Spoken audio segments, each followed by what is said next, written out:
c'est la formation opérateur commande numérique, OPCN. Elle consiste à former des opérateurs qui seront sur des matériels automatisés. Ils seront amenés à faire à la fois la préparation du travail ainsi que tout ce qui est nécessaire au réglage, au paramétrage de la machine. Donc ça va de la mise sous tension jusqu'au paramétrage des outils. Ces personnes peuvent aussi être amenées à faire des programmes ou des modifications de programmes sur des machines à commande numérique.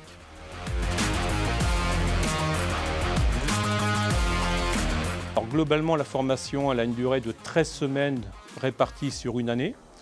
C'est une semaine sur 3 en formation et 3 semaines en entreprise. Alors, on apprend essentiellement tout ce qui est lié au matériel automatisé.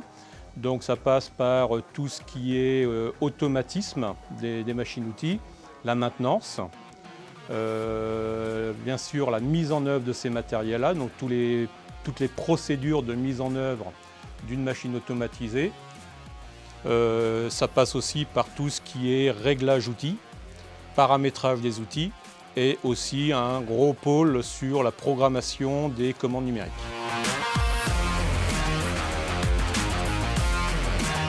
Alors elle permet essentiellement d'accéder à des métiers d'opérateur sur machine-outil. Donc opérateur essentiellement sur commande numérique pour un bon nombre de personnes, mais sinon certains se retrouvent opérateurs sur des machines automatisées telles que des scies à panneaux, des chaînes, des lignes. Certains de nos opérateurs se retrouvent bien évidemment dans des menuiseries bois, mais certains menuiseries PVC, alu, peuvent aussi se retrouver chez des gens qui fabriquent de la véranda, puisqu'on va fabriquer là-dessus des vérandas avec du bois ou avec de l'aluminium entre autres. Et puis on peut très bien avoir des gens qui vont se retrouver dans des entreprises, on va travailler des composites, ce sont les mêmes matériels.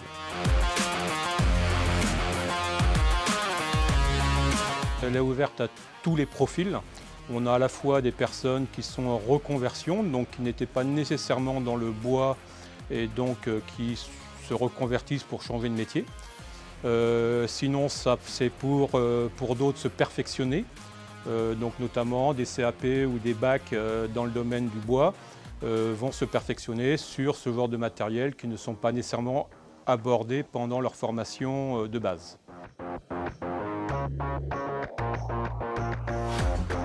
Alors, ce qu'ils préfèrent, c'est essentiellement tout le réglage et tout ce qui tourne autour de la programmation et de la mise en œuvre des programmes qu'ils ont réalisés.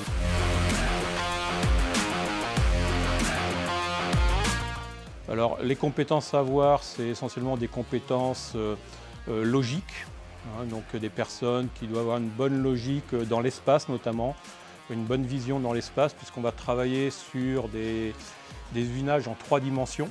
Voire en 5 axes, c'est-à-dire vraiment là bien voir comment on va représenter l'usinage en théorie, comment il va se passer pour pouvoir bien programmer derrière les machines-outils.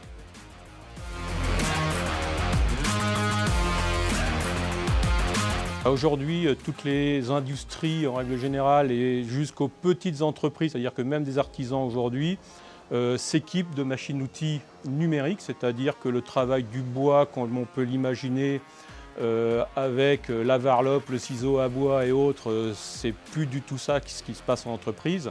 Aujourd'hui, que ça aille de l'artisanat jusqu'à l'industrie, on passe par des machines-outils numérisées, automatisées pour gagner du temps et de l'efficacité en production.